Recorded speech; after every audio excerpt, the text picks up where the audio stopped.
After school in Student Services on Thursday, November 9th. The Science Club will be meeting after school today at 3:15 in SC 11. Contact Mr. Zell for more information. Up next, we have our own Kelly O'Hara with a video on the origins of Halloween. Good morning, I'm Kelly O'Hara with CDN News at 8. Halloween started as a Celtic holiday known as Samhain, a celebration of the ending harvest after summer and a blurred boundary between the living and the dead. Originally celebrated in Ireland, the United Kingdom, and northern France. Costumes were worn by the Celts during Samhain as a way of protecting themselves from spirits that would be wandering around. Here are some costumes submitted to CDN by Carmel students. Trick-or-treating has three different possible origins. One being from Samhain, where people would leave out food to appease the spirits wandering the earth during the night. People eventually began to exchanging similar offerings while dressed up as these spirits. Second being from the Scottish practice of guising during the Middle Ages, where children and poor adults would collect food and money in exchange for prayers for the dead on All Souls' Day. Eventually, guisers would drop doing prayers and instead do songs, jokes, and other kinds of tricks. A third possible origin comes from Belsnickling, a German-American Christmas tradition where children would wear costumes and call on neighboring adults to guess their identities. In one version, children would be rewarded with treats if no one could guess their identity. Carving jack-o'-lanterns originated in Ireland and used turnips instead of pumpkins. The scary faces carved into jack-o'-lanterns were used to scare away evil spirits. Tradition is allegedly based on a legend about a man named Stingy Jack who repeatedly trapped the devil and only let him go on the condition that Jack would never go to hell. However, when Jack died, he learned that heaven did not want his soul either, so he was forced to wander the earth as a ghost for eternity.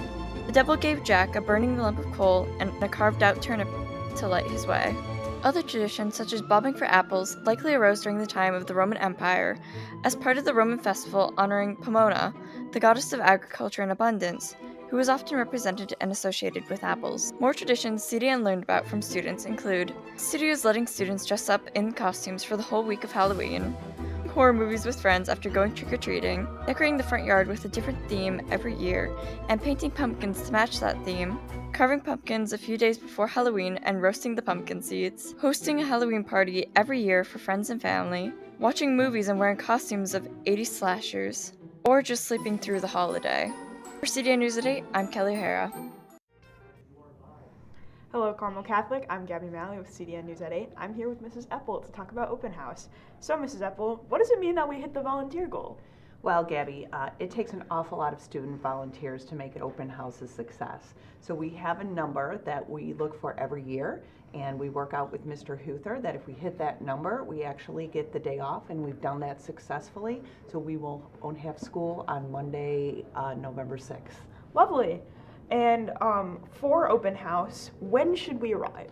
I think a good time is the open house is from noon to 3. So if all volunteers, general volunteers, come in at 11:30, they can enter in door C or through the auditorium entrance. Lunch will be found in the auxiliary gym, and check in there. And if so general volunteer, that means like you're not involved in any like And fine you're not arts. performing in fine arts, you're not working in a specific classroom, you're going to come to the auxiliary gym Great. by 11:30. And what should we wear or bring to the event? That's a great question, Gabby. So all students should be in uniform with their name tags and either a charged Chromebook or a charged phone if you're a general volunteer. Great. And anything else the student body should know about open house? It's one of our biggest recruiting events. We're going to be welcoming over 200 families. So it's pretty big. Sounds great. All right. Love to see you all at open house. Next Thanks. up, we have Merrick Maggio with Adelaide Campos.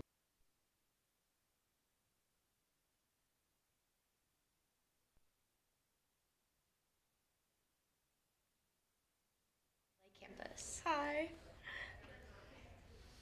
So Adelaide. Hi, I'm Merrick Maggio, and I'm here interviewing my friend Adelaide Campos. Hi. So Adelaide here is a freshman, and she is a cheerleader on Carmel's junior varsity cheer team, and we want to talk a little bit about that. So how long have you been cheering for Carmel? I assume you've just been cheering for this year here. Yeah. I've been cheering for the first season, the fall season. That's like football games and like sidelines. But now we've gone into our second winter season, which that's basketball games and stuff, and competition season too. Okay, gotcha. So, do you have any prior experience cheering? Prior experience is about like 9 years of just like cheering. So, what would you say to people who maybe have not cheered before but would like to try it? Please join. The coaches are so nice and you will make so many new friends, especially if you're a freshman. Do it. You will not regret it. Like, it's so fun. So, how do you think that cheering on the sidelines positively affects the football games? I think it affects them so good because it brings everyone's energy up and like everyone's just like so happy. And like when like you get a touchdown, everyone's like, "Yay!" and you're like, "Yay!" Yeah, so obviously we always see the cheer team and the dance team on the sidelines, so you guys must practice a lot. You guys put a lot of hard work into it. Yeah, we have like 3 practices a week and it's like it's all fun. Like work is like you only have to work hard sometimes. So what is something that you didn't expect coming into Carmel Cheer that you'd like people to know about? I expected the coaches to be a lot meaner, but the coaches are actually super sweet. Yes, I've met the coaches. They're very nice. So is there anything else you want to add about Carmel Cheer? If you're interested in Carmel Cheer, please email the coaches because they're so sweet and you will not regret joining cheer. Okay. Well, that's all we have for you with Adelaide. Bye. It's Cabby. Come watch us take on Loyola on November 2nd.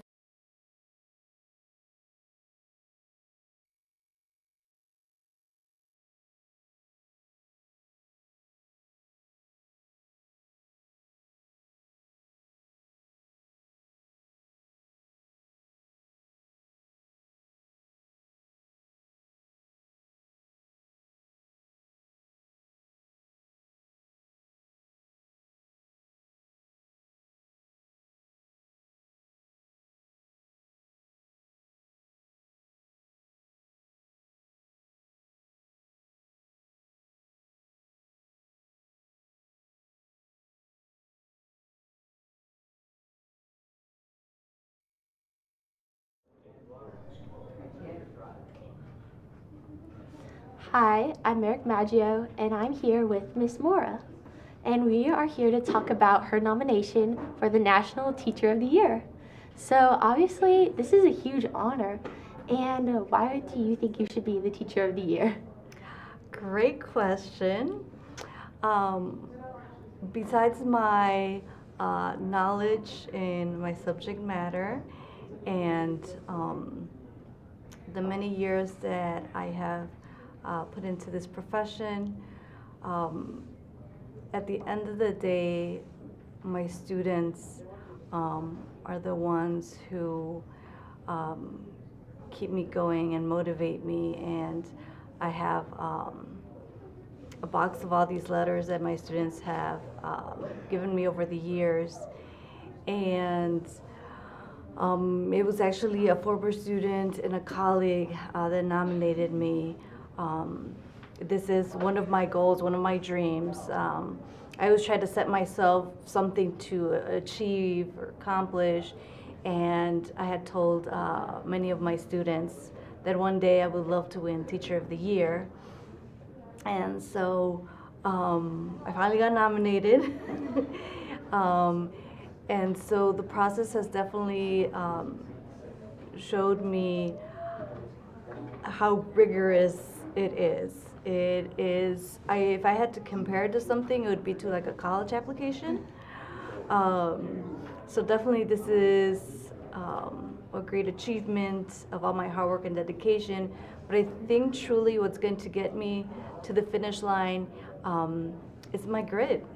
It's perseverance. It is not only teaching well and having my students succeed and have fun while doing it, but also I try to go above and beyond here at Carmel, my local community. I do a lot of presentations for the Chicagoland area. November 18th, I will be presenting nationally at the McCormick Center, which is also a fantastic opportunity.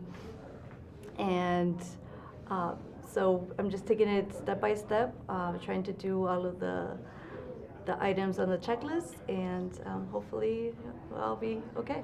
Yes, and your perseverance and your love for teaching truly shows. So, how do you think you keep your students engaged while teaching? I have a couple of activities. For example, some of my students love our brain breaks. No. I see some head nods here. Also, I try to do a variety of different forms of text, and so even though I do have a very set routine so that my students don't feel lost, I try to embed some things such as Loco Octubre, which is a music competition. And so that's like a quick 10 minutes of the day where students get up and dance or sing. They also create a lot of different forms of either videos or music videos, which they have to still practice their writing, but then they bring it to life and transform it into a piece of art. It's so fun. So, what got you into teaching in the first place? What planted that love for teaching? So in college, I was still exploring majors. I went to a small liberal arts college, Kenyon College in Gambier, Ohio. And the school is actually known for being a writer's school and also for swimmers. And as I was exploring, one of my Spanish teachers, Claudia Roman Odio, asked me if I could be her teaching assistant.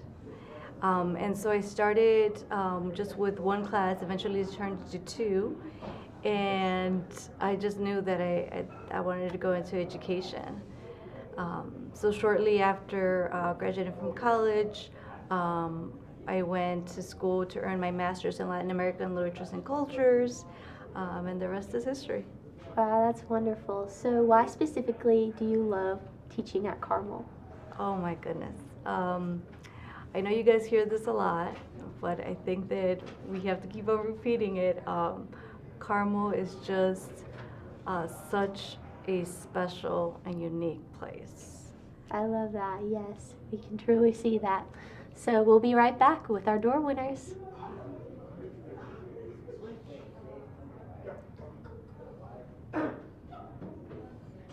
Good morning, everyone. I'm Addie. And I'm Allison. And the moment you have all been waiting for, the winners of our 2023 door decorating contest. The doors were really great, and some contests were closer than others, and we also had an advisory that defended their title. Let's start with the 100 hallway, including our fine arts advisories. This really was a close race, with each advisory getting their share of votes. But the champion of the Nightmare Before Christmas hallway is Advisory 104. Congratulations. Now for the 200 hallway. This one was a landslide win with 64% of the vote. The winners of the Casper hallway is Advisory 206. Nice work. Halloween Town Hallway was full of fun doors, but this year's winner will come to no surprise as they are reigning champions, getting 64% of the votes, Advisory 301. Great job on defending your title. Who are you going to call to announce the winners of 500 and 600? Obviously Ghostbusters. Great job on fighting those ghosts. This was another tight race, but I think it was the smoking doorway that gave them the win. Congratulations, Advisory 600. Great job. The Smith brothers bringing it home this year. Moving on to our Hocus Pocus gals. This race was going back and forth, but this door pulled away with getting 37.2% of the vote. Advisory 701, you got the win. Congratulations. Charlie Brown was super cute with all of his pumpkins down in the 800 hallway, but winning over half the votes is Advisory 805. Nice work. Finally, our science wing doors. They were all super colorful with great core-line doors. Some were even a bit scary, but only one can say that they are the champion of the world of 2023. That is Advisory SC5. Congratulations. Thanks for watching CDN News.